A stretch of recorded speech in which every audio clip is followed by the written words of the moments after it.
이번 시즌 그 어느 때보다 기존 그리고 신규 팬들로부터 많은 관심을 받고 있는 2022 F1 시즌이 폴 리카드 서킷에서 열린 프랑스 그랑프리로 이어졌습니다. 주말 동안 무려 20만 명의 관객을 동원하면서 전 세계적으로 높아진 F1의 인기와 위상을 확인할 수 있었습니다. 레드불의 홈 그라운드인 오스트리아에서 반격을 성공한 페라리와 샤를 르클레어, 그리고 오스트리아에서 도입한 새로운 업그레이드 패키지의 전체적인 무게와 그로 인한 타이어 마모에 대한 문제를 해결해야 하는 레드불과 맥스 베르스타펜의 치열한 싸움이 예고되었고, 2021 시즌을 제외한 지난 몇 년간 프랑스에서 전통적인 강세를 이어간 메르세데스가 자신들에게 조금 더 잘 맞는 성향의 서킷인 폴 리카드에서 좋은 성적을 거둘 수 있을지가 주목되었습니다. 메인 레이스에서는 베르스타펜이 선두로 체커 플래그를 받으면서 우승했고, 르클레어는 리타이어하면서 드라이버 챔피언십에서의 둘의 차이는 63점까지 벌어졌습니다. 그리고 그 뒤로는 메르세데스의 루이스 해밀턴, 조지 러셀이 나란히 2등과 3등으로 레이스를 완주하면서 이번 시즌 팀의 첫 더블 포디움을 달성하는 데 성공했습니다. 오늘도 전체적인 레이스 리뷰가 아닌 흥미로웠던 뒷이야기들로 영상을 만들었습니다. 프랑스 그랑프리 FP 세션에 앞서 생각보다 많은 팀들이 꽤 규모 있는 업그레이드 패키지를 준비한 걸 확인할 수 있었습니다. 메르세데스는 프런트 윙의 노즈 디자인 변화와 후방 타이어 부분의 플로어 디자인, 전방 브레이크 덕트의 디자인 변화를 도입했습니다. 레드불은 플로어의 바깥 부분에 복잡한 디자인의 변화와 리어 윙의 윗부분에 아주 소규모의 디자인 변화를 준 걸 확인할 수 있었습니다. 페라리는 시즌 중 예정되었던 플로어 변화를 통해 차의 앞부분과 중심 부분의 벤츄리 터널의 디자인 변화를 꾀했습니다. 이번 시즌 더 이상 큰 규모의 업그레이드가 없을 것이라고 예고했던 맥라렌은 모두의 예상을 깨고 사이드포드 디자인의 변화를 통해 전체적인 더 높은 다운포스 생성을 노렸습니다. 새로운 플로어 디자인을 통해 디퓨저의 성능을 높이려고 했고, 전체적인 차의 냉각 덕트 변화, 그리고 리어윙의 변화를 통해 내구도를 높이려는 모습도 포착되었습니다. 알핀은 차의 언더바디 디자인과 플로어 바깥 부분 디자인의 변화를 줬습니다. 알파 타우리는 피에르 가슬리의 홈 그랑프리에 앞서 큰 규모의 업그레이드 패키지를 도입했습니다. 새로운 엔진 커버, 사이드포드 디자인, 플로어, 디퓨저의 변화가 있었습니다. 에스턴 마틴과 윌리엄스도 소규모의 플로어 변화, 알파 로메오는 후방 브레이크 디자인 변경을 도입했고, 하스는 이번 시즌 첫 대규모 업그레이드가 프랑스 그랑프리에서 예상되었지만 다음 주에 열리는 헝가리 그랑프리로 연기되었습니다. 메인 레이스에 앞서 열린 퀄리파잉에서 르클레어는 이번 시즌 자신의 7번째 폴 포지션을 차지하는 데 성공했습니다. 퀄리파잉에 앞서 파워 유닛 부품 교체를 결정하면서 맨 뒤로 밀린 팀메이트인 카를로스 사인즈의 도움을 받아 Q3에서 슬립스트림을 이용한 토우를 받을 수 있었고, 이를 통해 전체적으로 직선 구간에서 더 빠른 레드불과의 격차를 이번 섹터에서 줄이면서 가장 빠른 랩타임을 작성할 수 있었습니다.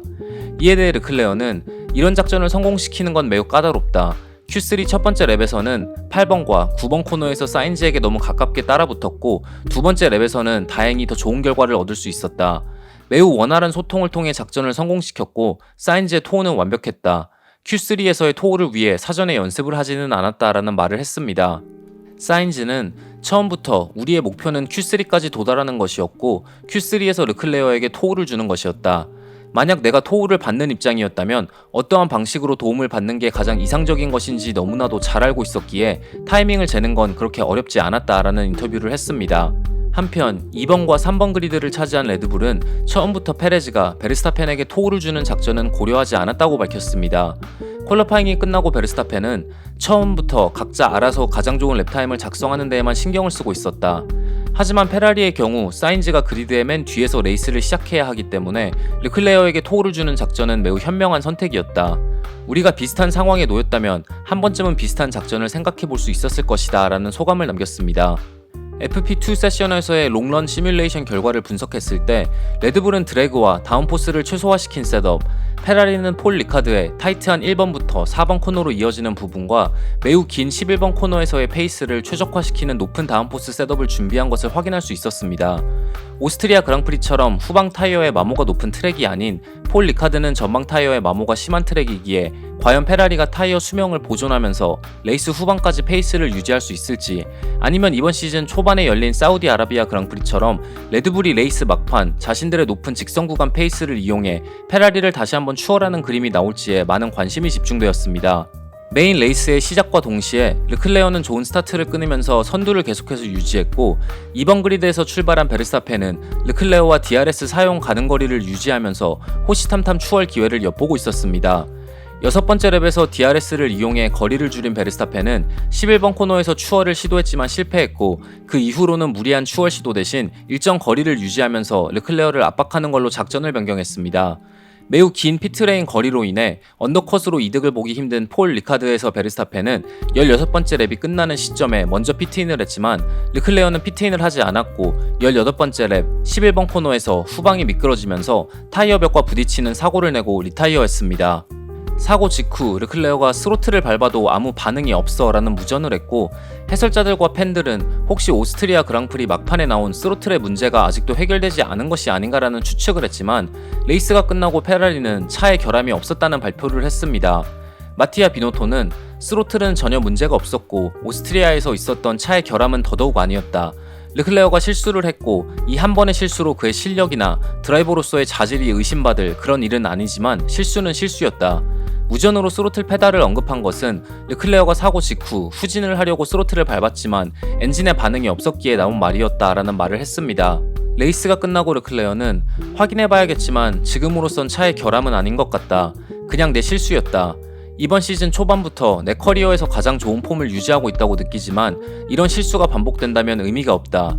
이몰라에서의 실수와 오늘의 실수를 포함하면 32점의 드라이버 챔피언십 포인트를 잃은 거나 마찬가지다.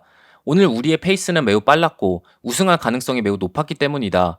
만약 이번 시즌 32점 차이로 월드 챔피언십 우승을 놓친다면 그건 나 자신 이외에 그 누구의 탓도 아니고 오롯이 내 실수로 우승에 실패한 것이기에 난 챔피언이 될 자격이 없는 거나 마찬가지일 것이다 라는 인터뷰를 했습니다.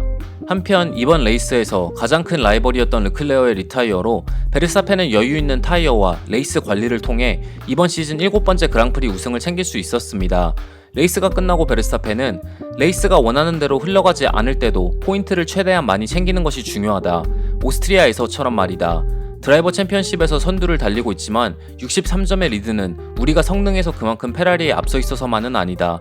레이스가 시작하고 르클레어를 따라가는 게 쉽지 않았지만 차의 밸런스가 나쁘지 않았고 오늘 우리는 충분히 경쟁력 있는 성능을 보여줬다라는 우승 소감을 남겼습니다.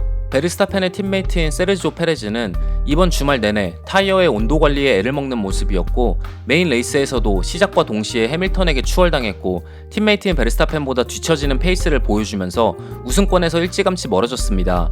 엎친 데 덮친 격으로 레이스 후반 3등을 유지하고 있던 페레즈는 레이스 후반 나온 버추얼 세이프티카가 끝날 무렵 러셀에게 추월당하면서 포디움에 올라가는 데에도 실패했습니다.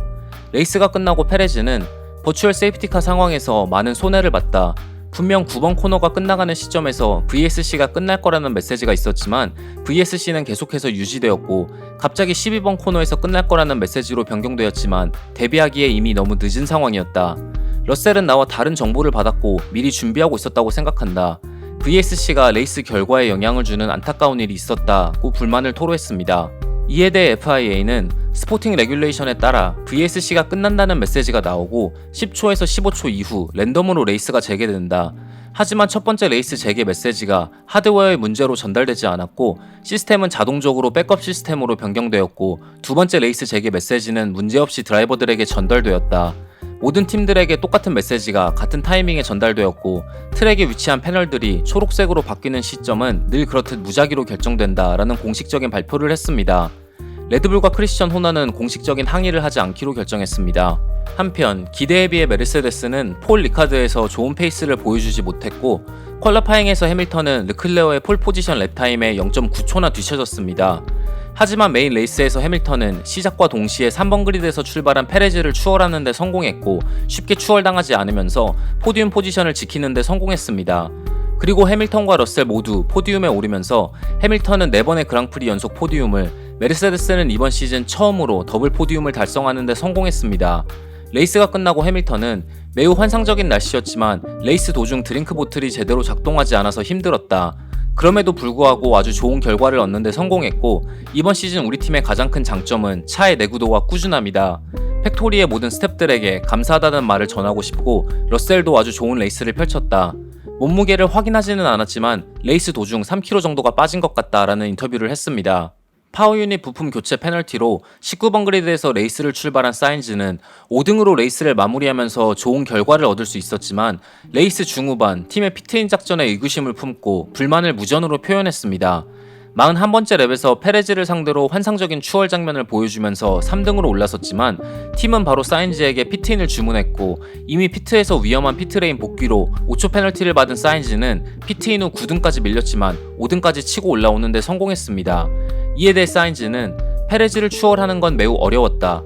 이번 주말 내내 레드불의 탑스피드는 엄청났기에 추월을 하려면 생각지도 못한 구간에서 시도를 계속해서 해야 했다. 마지막까지 미디엄 타이어를 사용해서 완주를 시도하지 않아 답답했지만 아마 타이어의 수명은 얼마 남아있지 않았을 것이다. 디브리프에서 데이터와 통계 자료들을 보면 충분히 납득할 수 있을 것이다. 우리의 작전은 데이터와 자료들을 토대로 만들어지는 것이기에 끝까지 팀의 선택을 믿어야 한다라는 말을 했습니다. 서머 브레이크까지 단 하나만의 레이스를 남겨둔 2022 F1 시즌은 이제 헝가리로 이어집니다. 작년 알핀의 에스타반 오콘의 깜짝 우승, 해밀턴과 알핀의 페르난도 알론소의 치열한 휠투휠 배틀로 수많은 명장면을 연출한 헝가리가 이번 시즌에도 얼마나 흥미로운 레이스와 이야기거리들을 만들어낼지 기대하면서 오늘 영상을 마치도록 하겠습니다. 시청해주셔서 정말 감사합니다.